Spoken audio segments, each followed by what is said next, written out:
परिचय। पिताजी, मैं बहुत भूखा हूं।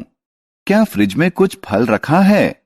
हाँ बेटा, लेकिन कोई भी फल लेने और खाने से पहले अपने हाथ और उसके बाद फल को धो लो। लेकिन क्यों पिताजी? देखिए, वे साफ हैं। क्योंकि तुम्हारे हाथ और फल पर ढेर सारे जीवाणु हैं जिन्हें तुम आंखों से नहीं देख सकते। इसलिए बिना हाथ धोए उन्हें खाना स्वास्थ्यप्रद और सुरक्षित नहीं है। इस पाठ में हम स्वास्थ्य और स्वास्थ्य सुरक्षा के बारे में सीखेंगे।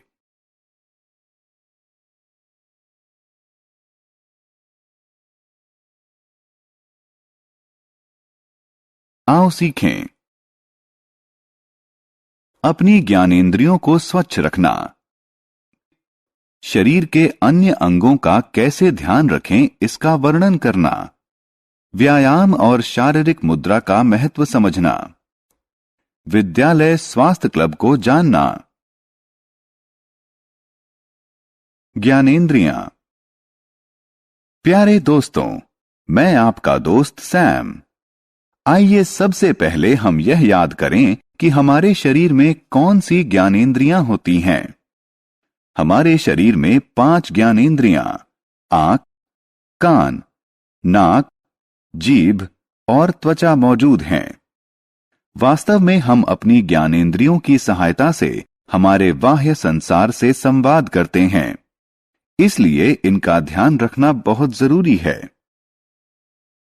अब आइए हम चर्चा करें कि अपनी ज्ञानेंद्रियों को स्वस्थ और स्वच्छ कैसे रखते हैं। आंखें। आइए पहले आंखों की चर्चा करें। आंखें दृश्य की ज्ञानेंद्रियां हैं। अपनी आंखों का ध्यान रखने के लिए हमें कुछ उपयोगी सुझावों का पालन करना चाहिए, जो निम्न प्रकार हैं। अपनी आंखों को ठंडे पानी से नियमित धोएं। सदैव पर्याप्त प्रकाश में अध्ययन करें। ताजे फल और हरी सब्जियों का नियमित सेवन करें। नाक और कान। अब आइए नाक के बारे में बात करें। नाक हमें सांस लेने और सूंघने में सहायता करती है। इस ज्ञानेंद्रिय की देखभाल करने के लिए कुछ उपयोगी सुझावों का पालन करना चाहिए, जो निम्न प्रकार हैं। अपनी नाक साफ करने के लिए साफ और मुलायम कपड़े का प्रयोग करें। छींकते समय अपनी नाक को ढकें, जिससे जीवाणु हमारे आसपास के वातावरण में न फैलें। अगली ज्ञानेंद्रिय कान है। कान सुनने में हमारी सहायता करते हैं। कानों की देखभाल करने के लिए कुछ उपयोगी सुझावों का पालन करना चाहिए, जो निम्न प्रकार हैं। कानों को साफ करने के लिए रुई के बड का उपयोग करें। बहुत तेज आवाज से बचें।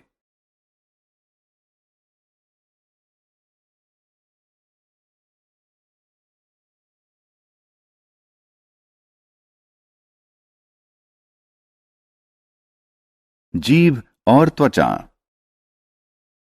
जीभ एक अन्य ज्ञानेंद्रिय है। जीभ हमें भोजन का स्वाद चखने में मदद करती है। जीभ की देखभाल के लिए हमें कुछ उपयोगी सुझावों का पालन करना चाहिए। हमें जीभ छिलनी से जीभ को आहिस्ता से साफ करना चाहिए। क्या आप जानते हैं कि ज्यादातर जीवाणु दांतों में नहीं, बल्कि जीभ पर पाए जाते हैं। 5वीं और आखिरी ज्ञानेंद्रिय हमारी त्वचा है। असल में यह स्पर्श करने और महसूस करने की इंद्रिय है। त्वचा शरीर का सबसे खुला अंग है, इसलिए इस पर जीवाणु के विकसित होने की संभावना तुलनात्मक रूप से सबसे ज्यादा होती है।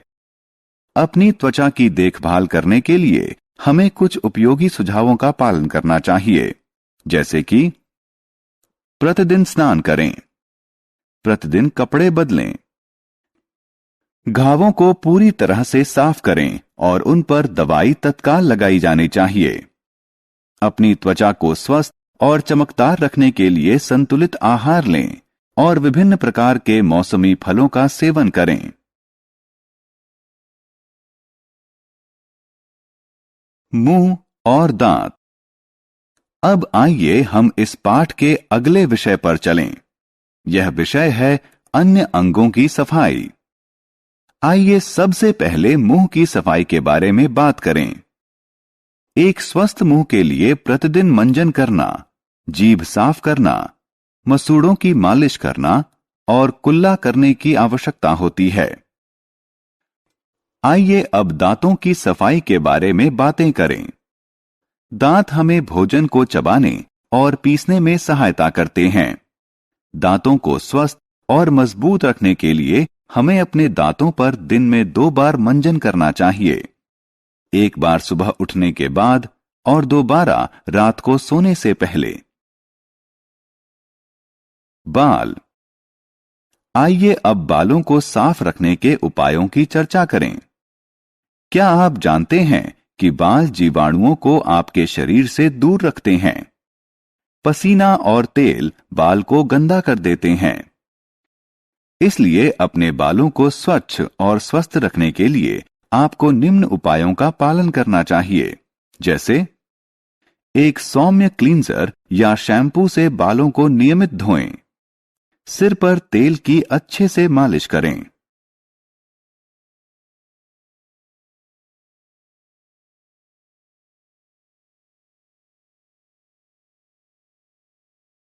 चेहरा।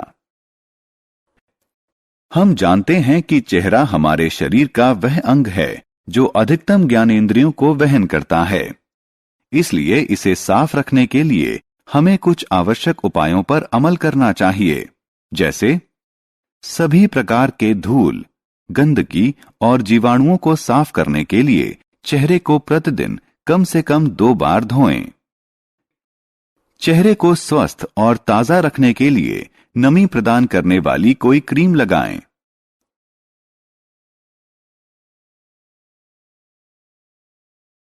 नाखूनों की देखभाल। हमारे नाखून भी धूल के कण और जीवाणुओं को वहन करते हैं, और यदि हम गंदे नाखूनों वाले हाथों से खाना खाते हैं तो गंदगी हमारे मुंह में चली जाएगी, जिससे हमें बीमारियां हो सकती हैं।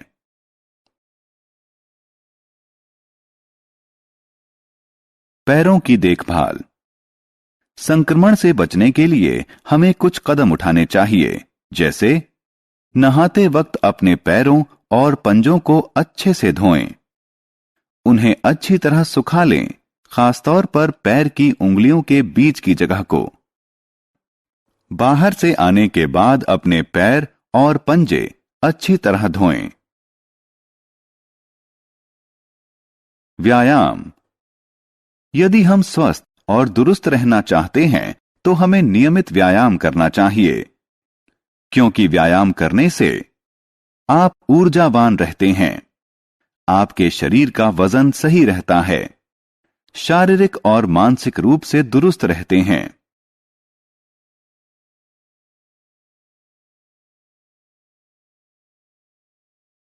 शारीरिक मुद्रा का महत्व। आइए अब हम एक और रुचिकर विषय शारीरिक मुद्रा का आनंद लें। शरीर के उचित विकास के लिए उचित शारीरिक मुद्रा आवश्यक है। एक अच्छी शारीरिक मुद्रा में हमारे कंधे सीधे, पेट अंदर, सिर ऊपर उठा हुआ और ठुड्डी जमीन के समानांतर होनी चाहिए। क्या आप अच्छे शारीरिक मुद्रा का लाभ जानते हैं? ठीक है, अब मैं आपको बताऊंगा।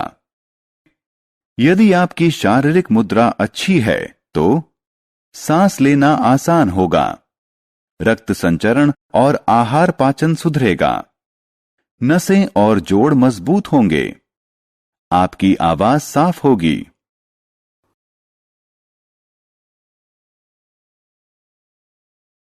विद्यालय का स्वास्थ्य क्लब। हम सभी जानते हैं कि कुछ विद्यालयों में स्वास्थ्य क्लब होते हैं। क्या आप जानते हैं कि यह क्या है? वास्तव में विद्यालय स्वास्थ्य क्लब वह स्थान है जहां बच्चे सीखते हैं भोजन की स्वस्थ आदतें, व्यायाम, योग आसन, स्वच्छता, पर्यावरण अनुकूल गतिविधियां और स्वास्थ्य जागरूकता।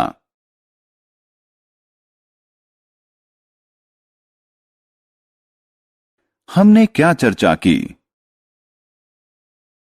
आंख, कान, नाक, जीभ और त्वचा हमारी ज्ञानेंद्रियां हैं। हमें उन्हें स्वच्छ और स्वस्थ रखना चाहिए। हाथ, चेहरे, नाखूनों, पैर और दांतों की सफाई भी अच्छे स्वास्थ्य के लिए आवश्यक है। नियमित व्यायाम और अच्छी शारीरिक मुद्रा स्वस्थ शरीर के लिए सहायक हैं। विद्यालय का स्वास्थ्य क्लब बच्चों को स्वस्थ भोजन की आदतें, व्यायाम, स्वच्छता और पर्यावरण अनुकूल गतिविधियां सिखाते हैं।